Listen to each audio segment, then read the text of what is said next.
Bonjour et bienvenue chez DigiSchool. Je suis Rémi Carl, votre professeur de physique. Aujourd'hui, nous allons étudier les familles et les groupes caractéristiques en chimie, et plus particulièrement les familles des carbonyles.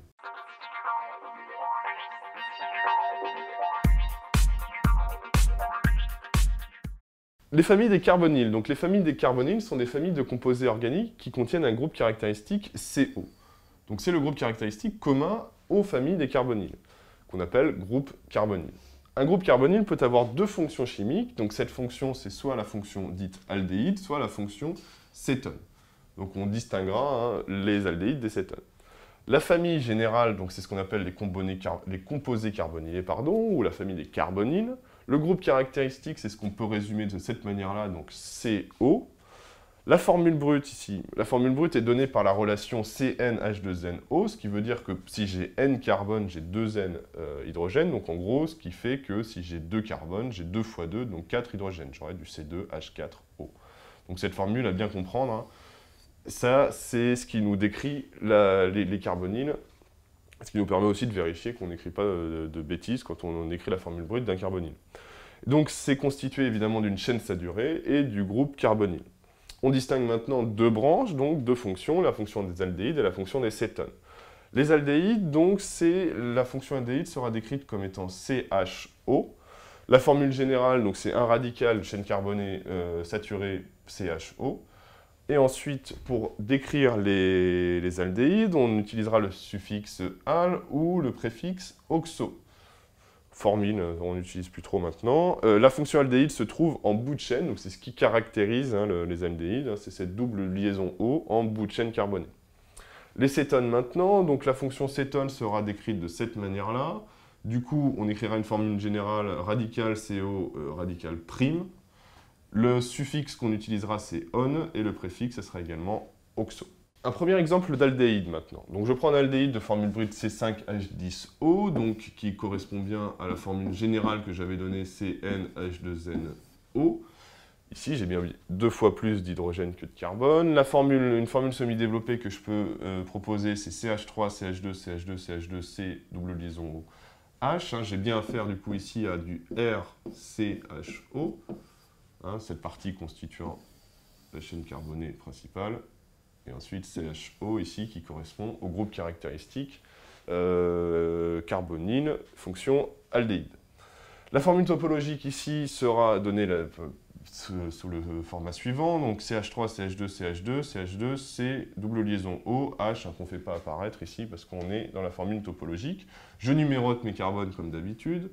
Je commence par numéroter le carbone qui porte la fonction aldéhyde, donc le groupe caractéristique carbonyle, parce que c'est toujours comme ça qu'on s'y prend. Il faut que le numéro le plus faible corresponde au carbone qui porte la fonction principale.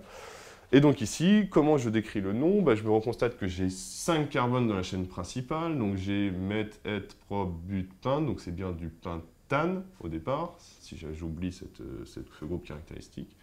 Et qu'est-ce que je fais? Je remplace le suffixe par le suffixe al, parce que j'ai affaire à un aldéhyde. Donc ici, le nom de cette molécule sera bien du pentanal.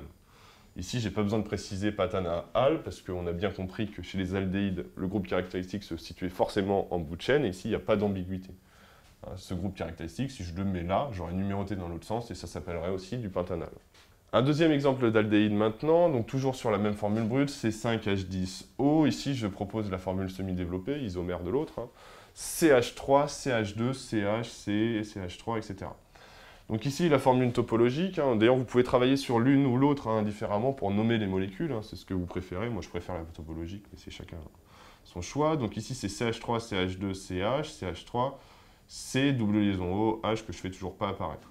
Ici, de la même manière, je vais les numéroter. Je commence par le carbone qui est le plus proche ici du groupe caractéristique carbonyle. Donc 1, 2, 3, 4. Donc meth, eth, prop, but. Donc ça sera bien au départ un butane. Je remplace le suffixe butane par du al ici pour l'aldéhyde. Mais avant ça, il fallait que je mette le groupe méthyle ici, là, ce méthyle-là, avec un 2. Donc j'ai bien affaire à du 2 position sur lequel j'ai mon groupe méthyle, 2 méthyle, ici, et ensuite méthède prop but, an et al ici, parce que du coup, j'ai bien affaire à un aldéhyde. Un exemple maintenant de cétone, donc c'est assez proche des aldéhydes, hein. On reprend bien la formule brute qu'on avait vue tout à l'heure, donc c'est du CnH2nO. Hein, et ici, la formule semi-développée que j'ai choisi d'exploiter, c'est CH2, pardon, c'est CH2CH3. Donc ici, la formule topologique, c'est bien ça, donc CH3, CH2, C, CH2, CH3, double liaison O.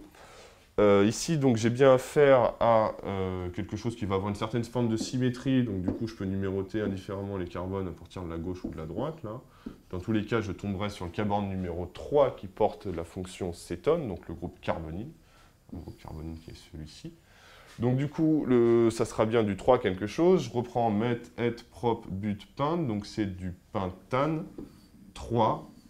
On ici, qui sera donc le suffixe qu'on utilisera pour décrire les cétones. Un deuxième exemple de cétone encore, donc il y a un isomère de celui qu'on vient de voir précédemment, c'est encore du C5H10O. La formule semi-développée est la suivante, la formule topologique ici, que je vais numéroter en commençant par la droite, évidemment, pour retomber là sur un 2, hein, parce que si je le numérotais dans l'autre sens, vous vous rendez bien compte que j'aurais du 1, 2, 3, 4, 5... Hein, on préférera la numérotation en bleu à la numérotation en vert qui nous fera apparaître du 4 on, alors qu'ici je vais avoir du 2 on. Encore une fois, j'ai du pint, hein, parce que 5 carbones sur la chaîne principale, 2 ici on. Voilà pour ce deuxième exemple. Troisième exemple maintenant, un nouveau isomère des molécules qu'on a vues précédemment, donc c'est encore du C5H10O, la formule topologique nous donne ça. Maintenant j'ai un méthyle qui apparaît, donc toujours pareil, on va privilégier le groupe caractéristique avec un numéro le plus faible. Alors ici, vous vous rendez bien compte, ça sera quelque chose d'assez caractéristique. Je pourrais très bien mettre ma chaîne principale jusqu'ici, si ça m'amuse. Ici, je le fais pour que ça soit plus visuel comme ça, mais faire attention, hein, de toujours représenter la chaîne carbonée la plus longue. Alors ici, je pourrais très bien me dire que ça, c'est mon 4e carbone de la chaîne principale, et c'est ça, mon groupe méthyle. Bon, et donc du coup, ici, on a affaire à du 1, 2, 3, 4, donc du butane, quelque chose. Donc ça sera du butane 2 on, parce que c'est bien le deuxième carbone qui porte le groupe carbonyle ici. Et donc ici, je fais apparaître sur le 3e carbone de ma chaîne principale, le groupe méthyle. Donc j'ai bien affaire à du 3-méthyle, butane, ici 4 carbones sur la chaîne principale, 2, parce que c'est la position groupe caractéristique, on. Donc j'ai du 3-méthyle, butane de on. Voilà, c'est tout pour aujourd'hui. J'espère que cette vidéo vous aura plu. N'hésitez pas à nous laisser des commentaires si vous avez des questions. Et évidemment, je vous invite à vous abonner à notre chaîne YouTube. À bientôt chez DigiSchool.